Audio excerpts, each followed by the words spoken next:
হ্যাঁ, আসসালামু আলাইকুম ওয়া রাহমাতুল্লাহ।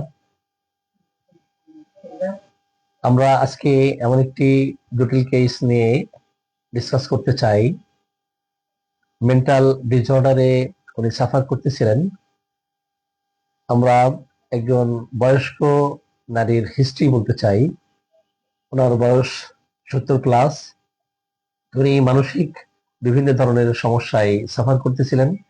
এক কথায় মেন্টালি ডিসঅর্ডার বলা যায়। তো তার কথাবার্তা এমন অস্বাভাবিক ছিল, অসংলগ্ন ছিল, যেটা সকলেই তাকে পাগল বলে আখ্যায়িত করত। তো আমরা বলেছি এটা কেন হয়েছে, কি কারণ হয়েছে, কোথা থেকে এটা ঘটেছে, টোটাল হিস্ট্রি নিলে আমরা বুঝতে পারবো। তো একটা পর্যায়ে অনেক হিস্ট্রি নিয়েছি, তো জানতে পেরেছি যে ওনার হাজবেন্ড মারা গেছেন আজ থেকে আরো 4 বছর আগে। তো মূলত সেখান থেকেই ওনার বিভিন্ন ধরনের অসুস্থতা দেখা দেয়। একটা পর্যায়ে রিসেন্টলি উনি একেবারে উন্মাদের মতো আচরণ করতেন। কখনো ভুল বকতেন, কখনো মানুষকে মারধর করা, মানুষকে সন্দেহ করা, এমনকি নিজের সন্তানদেরকেও সন্দেহ করতেন। এখন হোমিওপ্যাথিক চিকিৎসা নিয়ে আলহামদুলিল্লাহ একেবারে প্রায় বলা যায় 80% উনি ভালো হয়ে গেছেন। আরো কিছুদিন চিকিৎসা করালে কমপ্লিটলি তাকে এই হোমিওপ্যাথি দিয়েই মানে, চিকিৎসা করানো সম্ভব এবং কমপ্লিটলি আরোগ্য করা সম্ভব। তো আমরা সরাসরি একটু রোগীর সাক্ষাৎকার নিব এবং তার আগেই আমাদের শ্রদ্ধেয় sir K M Shahidullah sir, ওনার কাছ থেকে আমরা একটু জানতে চাই। আমরা মেডিকেল বোর্ডে এই পেশেন্ট হ্যান্ডেলিং করতেছিলাম, এখনো মেডিকেল বোর্ডে ওনার সকল সমস্যার সমাধান আমরা করতে চাই। জি স্যার। আপনার দেশের বাড়িটা কোথায়? বরিশাল। আমরা যখন আজ থেকে 15 দিন আগে এই রুগীটা দেখি, তখন উনি বরিশালে মেহেদিগঞ্জে। কোথায় আপনার বাড়ি? বরিশাল স্বরূপকাঠি। বরিশাল স্বরূপকাঠিতে ছিল। উনি শায়িত অবস্থায় এবং বসা অবস্থায়, ওনার ঘুমানো অবস্থায় আমরা রুগীটা দেখি। একটি উন্মাদ রোগী যেই ধরনের আচরণগুলি করে থাকে, সব আচরণগুলি ওনার মধ্যে আমরা পেয়েছিলাম। তো এই ব্যাপারে উনি আমাদেরকে তখন কোনো যে সাবজেক্টিভ সিমটম দিতে পারেন নাই, যেহেতু উনি কখনো জ্ঞান হারিয়ে ফেলতেন, উল্টা পাল্টা বলতেন এবং বিভিন্ন ধরনের ভঙ্গি করতেন, সেহেতু আমরা ওনার কাছ থেকে সাবজেক্টিভ সিমটম পাইনি। তাই বলে আমরা রোগীকে ছেড়ে দেই নাই। ওনার যে ছেলেরা ছিল, ওই ছেলেরা আমাদেরকে সহযোগিতা করছে। ওদের সহযোগিতায় আমরা ওনার কাছ থেকে একটা কেস টেকিং আমরা তৈরি করেছিলাম, যা হোমিওপ্যাথির প্রথম স্টেপ। এই কেস টেকিং এর উপর নির্ভর করে আমরা ওনাকে চিকিৎসা দিচ্ছি এবং সামনের দিকেও ইনশাল্লাহ চালিয়ে যাবে। বর্তমানে ইনি বরিশাল থেকে ঢাকা এসেছেন। আমাদেরকেও একটু স্বচক্ষে দেখবেন। আমরাও রোগীটাকে আবার একটু গভীর অ্যান্টি মাইজমেটিক একটু ট্রিটমেন্টের চিন্তা ভাবনা করে ওনাকে বলছি যে ঢাকায় আসেন। উনি আলহামদুলিল্লাহ ঢাকায় আসছেন এবং আপনাদের সম্মুখে উনি বসা আছেন। ওনাকে একটু দেখাও তোমার। জি, আমরা একটু সরাসরি রোগীর থেকে একটু সাক্ষাৎকার নিতে চাই। হ্যাঁ, এখন কোনো কষ্টের কথা আপনার মনে পড়ে?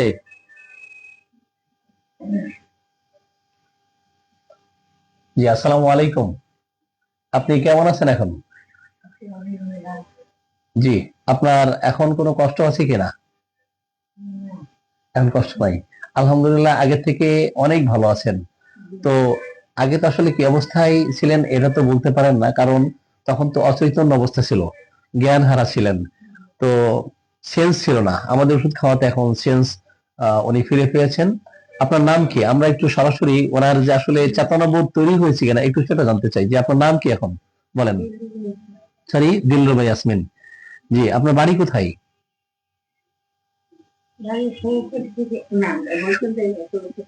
বরিশাল স্বরূপকাঠি, পিরোজপুরের মধ্যে আর কি। তো ওনার ছেলেদেরকে দেখতে পাচ্ছি। যে আপনার আম্মার কি হয়েছিল এবং এখন কি অবস্থা, আপনার একটু যদি সাক্ষাৎকার দেন।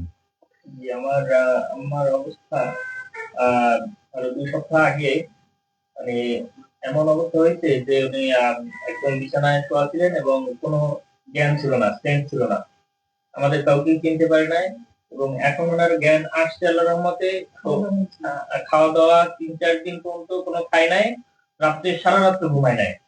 মানে দিনেও যে সিমটম ছিল, রাতেও সেই একই সিমটম ছিল 4 দিন 5 দিন পর্যন্ত। জি তো এখন মানে ওনার কাছে জিজ্ঞাসা করায় ওনার আগের ওই সব কিছুই মনে নাই, জি উনি কিছুই মনে করতে মানে পারছেন মনে না। থাকবেও না। হ্যাঁ, মনে জি। থাকার এখন কথা। সব মনে পড়তেছে, এখন মানে স্বাভাবিক আচরণ হ্যাঁ, করতেছে, এখন অস্বাভাবিক আচরণ করেন না। স্বাভাবিক আচরণ। আল্লাহ শুকরিয়া, আলহামদুলিল্লাহ। আপনাকে অসংখ্য ধন্যবাদ জানাই। ওনার বড় ছেলে বসা আছেন, ফেরদৌসুর রহমান ভাই। জি, ফেরদৌসুর রহমান বিমান ভাই, বাহিনীতে হ্যাঁ, থাকে। উনি বিমান বাহিনীতে চাকরি করেন। ওনার মাকে আমাদের কাছে চিকিৎসা করাতে নিয়ে আসছেন। আমরা মেডিকেল বোর্ডে আমার সিদ্ধান্ত নিয়ে এই রোগীকে লিডিং করতেছি। আমাদের সাথে আছেন কে এম শহীদুল্লাহ স্যার এবং আমি doctor Nasir Uddin. Homeopathy doctors point একটি আসলে এই ধরনের মেডিকেল বোর্ড গঠনের মাধ্যমে জটিল যে সমস্ত পেশেন্ট আছে তাদেরকে আমরা এই সেবা দিয়ে যাচ্ছি। যে সমস্ত কমপ্লিকেটেড কেস আছে, অনেক সময় আমাদের নিজেদের ব্যর্থতা থাকে, ওই ব্যর্থতাগুলো আমরা মেডিকেল বোর্ডে এসে অনেক সময় সমাধান করতে পারি। তো আমরা প্রচেষ্টা চালিয়ে যাচ্ছি, ইনশাল্লাহ আগামীতে যে সমস্ত কমপ্লিকেটেড কেস আছে এইভাবেই তাদেরকে চিকিৎসা দিয়ে আরোগ্যের দিকে নিয়ে যাওয়া। তো সকলকে ধন্যবাদ জানাচ্ছি। আর আমরা জি যেসব ওষুধগুলি হোমিওপ্যাথিক ডাক্তারদের ইয়েতে গাঁথাতে করেছি, আমরা একটা ওষুধের উপর নির্ভরশীল হইতে পারিনি। জি জি জি আমাদেরকে প্রায় প্রতি 1-2 দিন পর পরে ওষুধগুলি একটু চেঞ্জ করতে হচ্ছে, জি জি এবং 50 সহস্রতমীকে আমরা সেই চিকিৎসাটা দিয়েছি। জি লক্ষণ যখন চেঞ্জ হয়েছে হ্যাঁ, তখন আমরা ওষুধ চেঞ্জ করেছি। আজকেও আমরা ওষুধ আগের যে ওষুধটা ছিল তার থেকে একটু পরিবর্তনশীল লক্ষণ পেয়েছি। যেহেতু হোমিওপ্যাথি হলো symptomatology, according to symptom medicine will be selected. তো আমরা সেইভাবে ওনাকে চেষ্টা করতেছি। আমাদের চিকিৎসা পদ্ধতি অর্গানন অথবা হোমিও নিয়ম নীতির বাইরে এক বিন্দুও ছিল না, এবং সামনেও আমরা এক বিন্দুতে এটা বিচ্যুত হব না ইনশাআল্লাহ। এখন আমরা আমাদের যে সব আমাদের নবীন নবীন ডাক্তার ভাইরা আছেন, সেদেরকে বলছি যে এই ধরনের চিকিৎসা পদ্ধতি হলো হোমিওপ্যাথির জন্য। যেখানে অন্যপাতি শেষ সেখানে হোমিওপ্যাথি শুরু, এবং আমরা আশা করি এই রুগীটা অল্প সময়ের মধ্যে দিয়ে আমরা ওষুধ থেকে ওনাকে বিরত রাখতে পারবো ইনশাআল্লাহ। ইনশাল্লাহ। তো সকলকে ধন্যবাদ। বাইরের আসসালামু আলাইকুম ওয়া রাহমাতুল্লাহ। আপু, আমার একটা অনুরোধ, তোমার যে আমি বলছিলাম না, ওই যে আল্লাহ রহমতে নিরাশ হবা না। এক, পৃথিবীর কোনো কিছুই তুমি করবা না, নিয়ে চিন্তিত হবে না। ছেলে উপযুক্ত, মেয়েরা প্রিয় হয়ে গেছে, সব